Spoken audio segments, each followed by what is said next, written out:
Who's God? I think I finally found the answer. ശരിക്കും ഞാൻ ദൈവത്തിനെ കണ്ടുപിടിച്ചു. But not in a temple, not in a book, and definitely not in the clouds.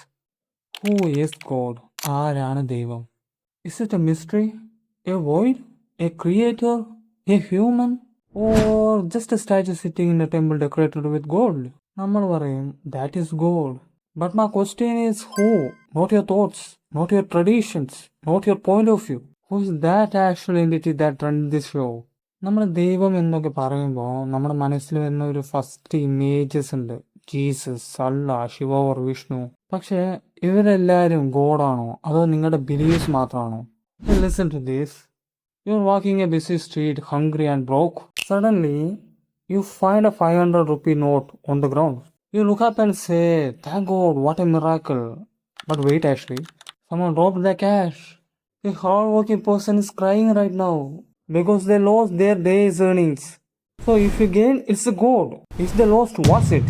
Why do we call God a void or a miracle when the reality is just a chain of human actions? Someone's loss became your gain. Where is the magic in that? Okay. Let's stop the surface level questions. Let's go deep.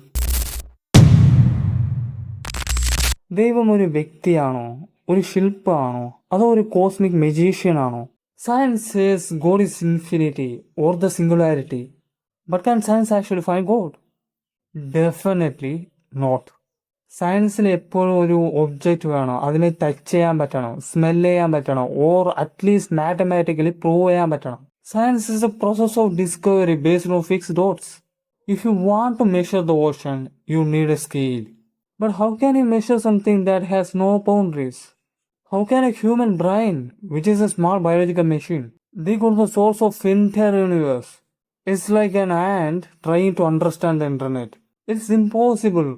സയൻസിന് കാണാൻ ഒരു വസ്തു, object വേണം. അത് ഇല്ലാത്തയിടത്ത് science തോൽക്കും. കാരണം സയൻസിനെ കൊണ്ട് പറ്റില്ല. സയൻസിന് അത്യാവശ്യമായിട്ടുള്ള ഒരു കാര്യം എന്ന് പറഞ്ഞാൽ അതിന് എന്തെങ്കിലും ഒരു സാധനം വേണം. സാധനം കിട്ടിയാൽ മാത്രമേ അത് ഡീകോഡ് ചെയ്യാൻ പറ്റുള്ളൂ അതിനെ കൊണ്ട്. പക്ഷേ ഈ ഗോഡ് എന്ന കോൺസെപ്റ്റിൽ ഒരു വസ്തുവായിട്ടോ ഒരു ഒബ്ജക്റ്റ് ആയിട്ടോ ഒന്നും അവിടെ ഉണ്ടാവില്ല അവിടെ. അതുകൊണ്ട് തന്നെ സയൻസിനെ കൊണ്ട് ഒരിക്കലും ഗോഡിനെ കണ്ടുപിടിക്കാൻ പറ്റില്ല. ഈ ഗോഡ് എന്ന കോൺസെപ്റ്റിനെ ക്ലിയർ ആയിട്ട് മനസ്സിലാക്കാനും അണ്ടർസ്റ്റാൻഡ് ചെയ്യാനും നമുക്ക് ഈ ഫിലോസഫീനെ കൊണ്ട് മാത്രമേ സാധിക്കത്തുള്ളൂ. ഈ ഗോഡിനെ കുറിച്ച് ഫിലോസഫിയിൽ കുറെ കോൺസെപ്റ്റ് ഉണ്ട്. പക്ഷേ എല്ലാവരും അപ്സെറ്റ് ചെയ്യണ ഒരു കാര്യം ഞാൻ പറയാം. If there is A creation, there must be A creator. അതായത് ഒരു വസ്തു ഉണ്ടെങ്കിൽ ആ വസ്തു നിർമ്മിച്ച ഒരാൾ എന്തായാലും ഉണ്ടാവും.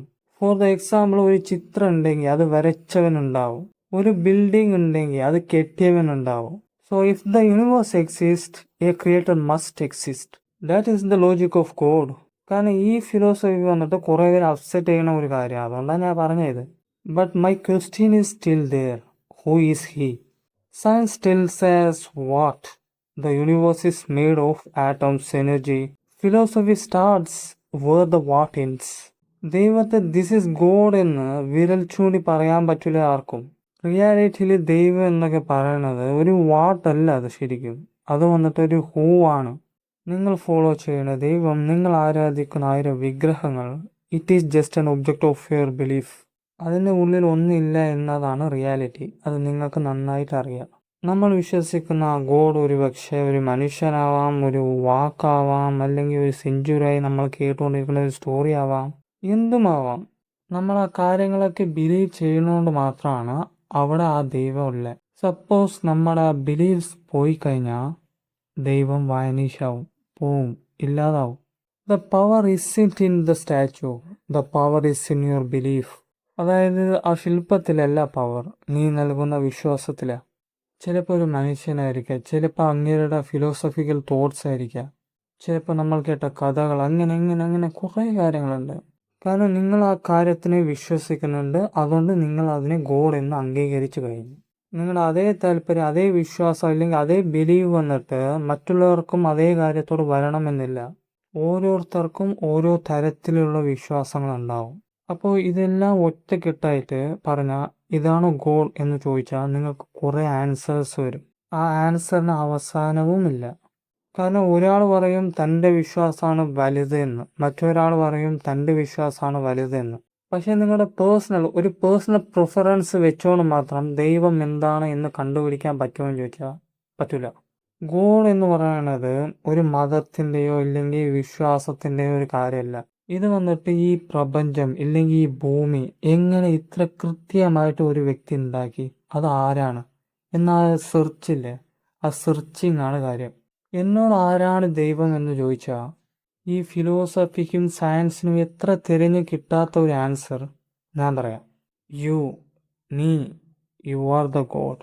നിന്റെ ഉള്ളിലെ കൈൻഡ്നെസ് ആണ് ദൈവം. അവസാനം ഞാൻ നിങ്ങളെ പൊട്ടം കളിപ്പിച്ചില്ലേ?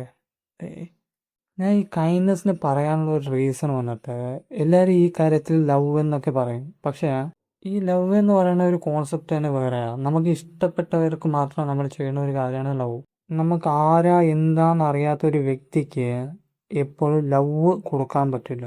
കുറേ പേര് വന്നിട്ട് ഈ കൈൻഡ്നെസ്സിനെ തന്നെ ലവ് എന്ന് പറയും. കൈൻഡ്നെസ് വേറെ, ലവ് വേറെ.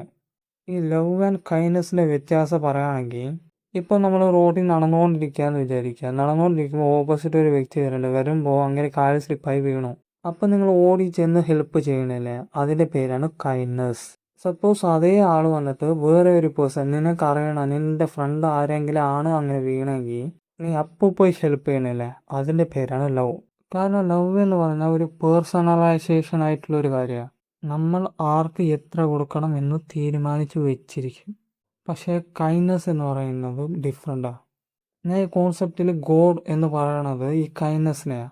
നീ ആരാന്ന് പോലും അറിയാത്ത, നിന്റെ റിലീജിയൻ പോലും അറിയാത്ത ഒരു മനുഷ്യന് വിശന്ന് കിടന്ന് ചാവുമ്പോൾ നീ കൊടുക്കുന്ന ആ ഫുഡ് ഇല്ലെങ്കിൽ ആ ഹെൽപ്പ്, ആ നിമിഷം അവരുടെ കണ്ണിൽ നീ ദൈവമായി മാറും. നിനക്കാരാന്ന് അറിയാത്തൊരു വ്യക്തി പണമില്ലാതെ ഹോസ്പിറ്റലിൽ നിൽക്കുമ്പോൾ നീ അവരുടെ ബിൽ പേ ചെയ്യുമ്പോൾ മിഡ്നൈറ്റ് പെട്രോൾ തീർന്ന് വഴി ഒറ്റയ്ക്ക് ഇരിക്കുന്ന ആൾക്ക് നീ കൊടുക്കുന്ന ഒരു ലിഫ്റ്റ്, ആ സമയത്ത് നീ കാണിക്കുന്ന ആ മെർസി, ആ helping intention, that is the real God. It's not in the sky. It is in your blood, in your empathy, in your soul. ദൈവത്തെ റിലീജിയൻ്റെ പിന്നിൽ പോയി തിരഞ്ഞാൽ എപ്പോഴും കൺഫ്യൂഷൻ മാത്രമേ ലഭിക്കത്തുള്ളൂ. പക്ഷേ നിന്റെ ഉള്ളിലെ നന്മ നീ കണ്ടുപിടിച്ച, you don't need to go a temple, mosque, church, because you are also the God. Think about it. Okay okay okay okay okay okay video കഴിഞ്ഞു. ഇതിൽ മതപരമായോ ജാതിപരമായോ ഇല്ലെങ്കിൽ ആ മതം ഈ മതം ഇങ്ങനത്തെ മതം എന്നൊന്നും ഞാൻ പറഞ്ഞു കാണില്ല. സപ്പോസ് ആർക്കെങ്കിലും ഈ ബിലീവ്സ് ബിലീവ് ചെയ്യുന്ന ഓരോരുത്തരില്ലേ, അവർക്ക് താങ്ങാൻ പറ്റിയില്ലെങ്കിൽ എന്നെ കൊണ്ടൊന്നും ചെയ്യാൻ പറ്റില്ല. And Roy, this are my stupid thoughts. See you in the next one. Bye bye bye bye bye bye bye bye. Love U.